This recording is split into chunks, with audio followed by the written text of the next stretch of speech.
Everyone,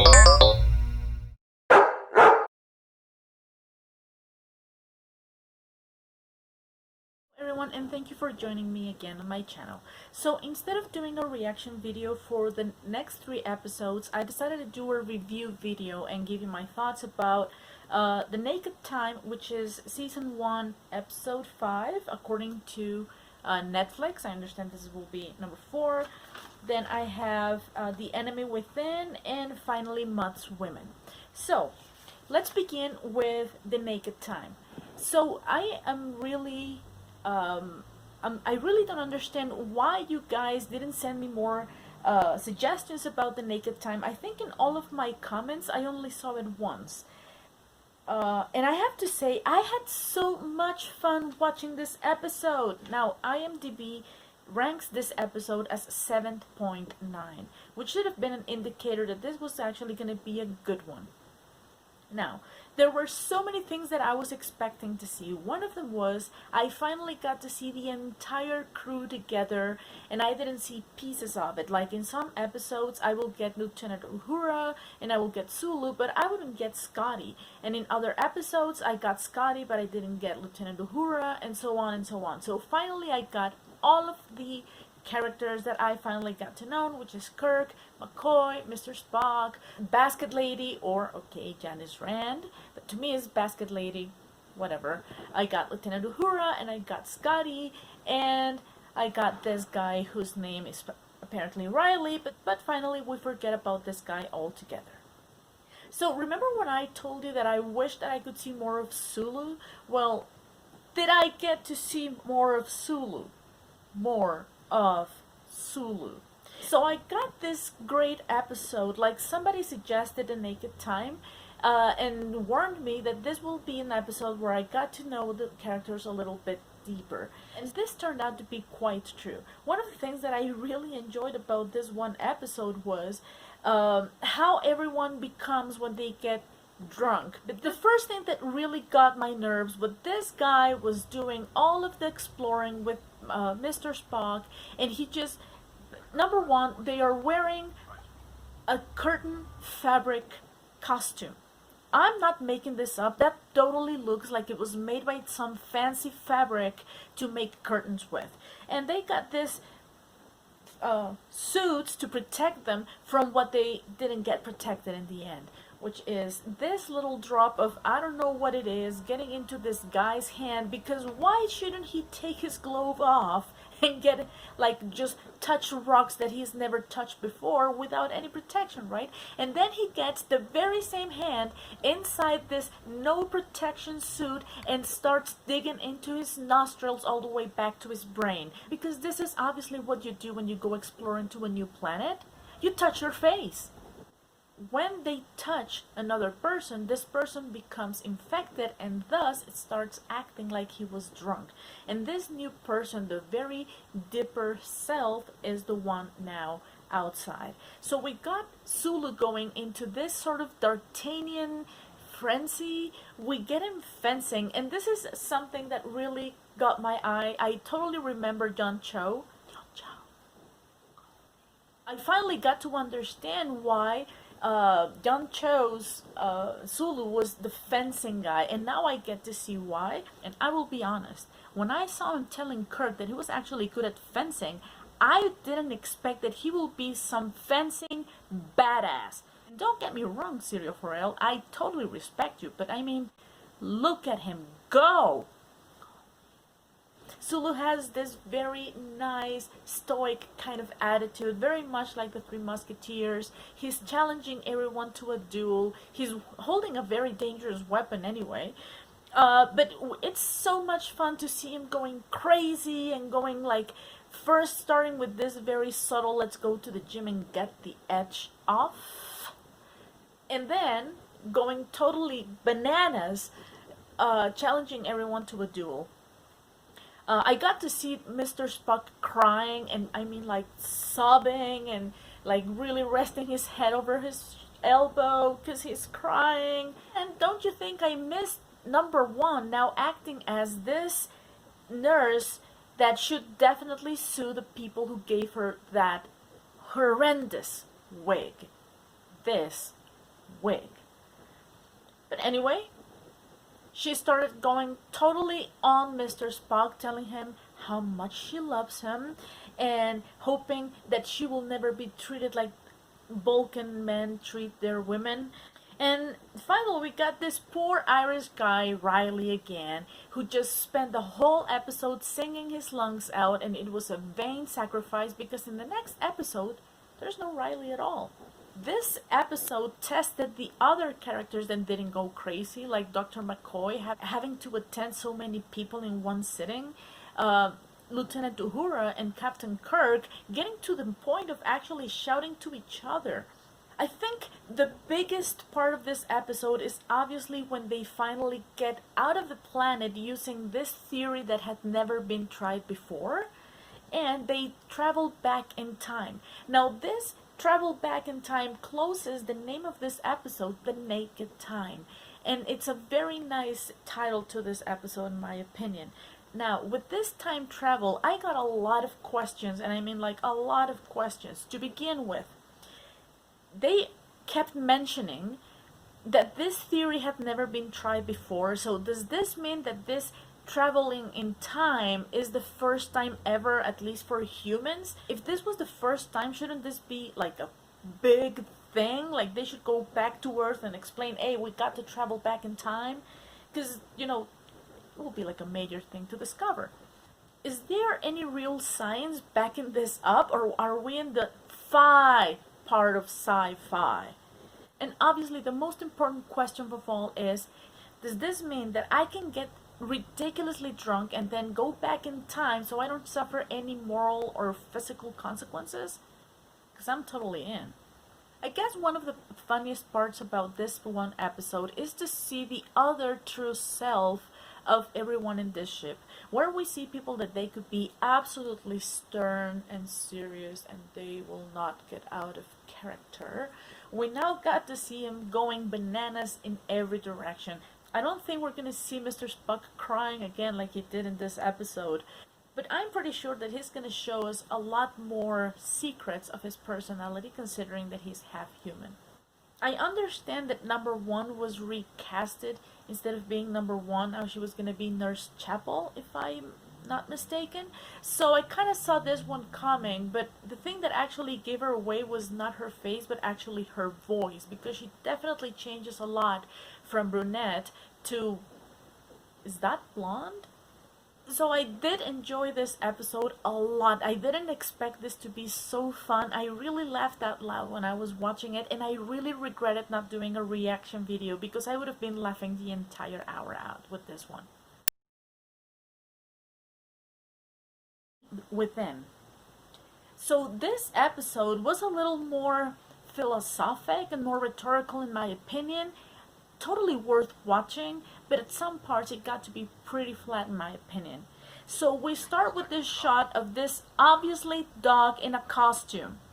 It is a dog in a costume. Now don't get yourself be fooled by its scientific name, the animal. Animal and the animal, but the animal was the animal part of me. So after this technician goes back into the ship with some mineral in his suit, the transporter now is malfunctioning. So after beaming Captain Kirk back on the ship, this duplicate that nobody saw coming, because obviously nobody saw it coming, has arrived into the ship, but this is sort of a duplicate, but it's actually an opposite, according to Scotty. So this duplicate opposite starts causing mayhem on the ship. To begin with, he demands brandy, because that's what bad people do. They go for drinks. That's what we do. I don't. And after he gets this brandy, he goes to Janice Rand, or Basket Lady for me, quarters. And for some reason, he decides to try on her makeup, because after he gets into her room, now he's wearing black liner. Look at it. There. So probably he also tried her shoes on, right? After he waits for some time, he literally sexually assaults the woman. He definitely jumps on the woman, knocks her down to the floor. At this point, I was hoping for her to just kick him in the nuts. But no, she was actually quite smart and scratched the man on the face, now creating the only difference that we can see from the good Kirk and the bad Kirk. They finally get to see that there's a duplicate thing going in the ship because, to begin with, there are different versions, like people is accusing Kirk of doing some stuff which he absolutely is certain he didn't do, and on the other hand, they try to transport her on the animal and found out that there was a duplicate, but a fierce, uncontrollable duplicate, nothing like this very nice, docile dog in a costume. So now they try to find this evil Kirk. And this evil Kirk really has the bad parts of a person, but now this is actually getting into consideration. In our scale of values, what are actually good things and what are bad things? And what are things that we believe they are bad that they are actually not that bad? The good parts of Kirk is that he's compassionate, he still has good feelings, he is intelligent, and apparently he has all logic on his side, while the other part of him has the violence, this uncontrollable instinct. He is violent person there is, gets easily scared and is very fearful, and he happens to lie all the time. Now the good part has other elements, like his bravery is there and his honesty is there as well. So after he has assaulted this woman, beat the crap out of the only witness of him assaulting the woman, people still kind of think like, I think there's a duplicate going in this ship. But anyway, they finally get this duplicate, they get to control him, but now there's this problem. You cannot kill your other half because you're gonna die eventually. So you have to learn to cope with these bad things you have. And this bad part of you also has to agree to be with this good part of yourself. This is a very interesting twist in my opinion. Like, both parts have to definitely agree to be together and you can be a much better person. Now this other side of the story is, not because they could be considered bad, does it mean that you cannot control this negative area of yourself and make it work into a positive area. We understand that without this negative area of Kirk, he has now lost any ability to command. So we can understand that his aggression, that his fear, and many other negative aspects have been controlled and channeled into a positive area that will make him even be a better person. Because even with the good side of him, he was not a perfect captain. So to be a good leader, to be the perfect leader that your entire community needs, you need this both parts of yourself working together to become this special person that people need to look up to and obviously follow. This is a very interesting take into what a real leader is, so we don't idealize a person for what we think he should be. And also, for the good part of us, the most conscious, logical, intelligent part of ourselves has to agree to live with this more instinct-based and kind of wild area of ourselves. But if we're intelligent enough and we are compassionate enough also and understanding, we can channel all these things to work in our favor and accept ourselves for what we really are. If we look at this episode from this point of view, this is more like a very good teaching rather than just an entertaining time. Because it was kind of entertaining. It had a score of 7.7 in IMDb, but what do I know? Finally, Mutt's Women. So Mutt's Women begins with this very nice, funny, jolly, and entertaining guy that goes by the name of Leo Francis Walsh. But his real name is actually Harcourt Fenton Mudd. And this guy had a ship, and in his ship he only had his cargo, and his cargo happened to be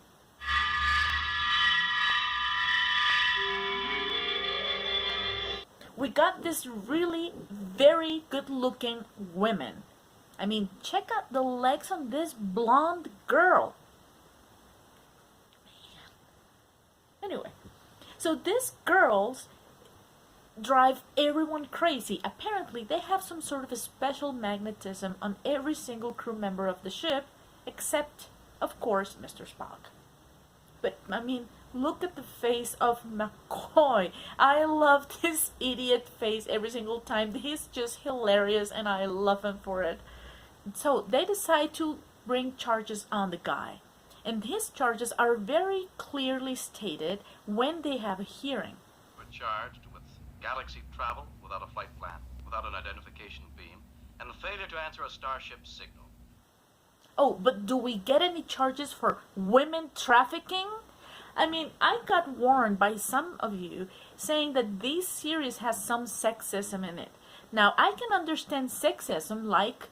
Now that's what I like. Let the women work too. Universal suffrage. Or, I mean, check out the legs on this blonde girl. But this is women trafficking. Did I hear any charges like trafficking women? No, we didn't. For some reason, I barely saw any of the female cast. So even though this guy is actually trafficking women, and not only trafficking with them, but he's actually giving them drugs so they will look beautiful. Can I get a box of them? Anyway, so this guy drugs women. He actually sells them as wives to very rich minors, and everyone seems to be okay with this. So this one woman, the lucky one I guess, is sold to this not really good looking fella, and after she goes and throws a tantrum and he has to go find her and rescue her, and then she cooks for him and plays some solitaire or whatever is she's doing, the guys up in the ship are running out of time because they need these lithium crystals that nobody seems to ever care. Finally, after they get to have them to fall in love with each other, they get their crystals. And apparently, they didn't get to be beautiful by using the drug. All they had to do was to believe in themselves. Right. All these guys get their wives. The wives seem to be happy to be married with these guys. Mutt turns himself in and faces his charges, and the ship gets the lithium crystals. So everyone is saved again. I have to admit, this wasn't my favorite episode, but still, Charlie X was the worst in my opinion. But this really turns a little bit into my stomach, you know?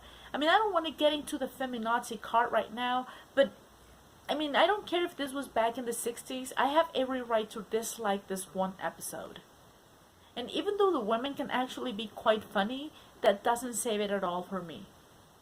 Well, that was it for me. I will do these reviews if I don't do the reaction videos.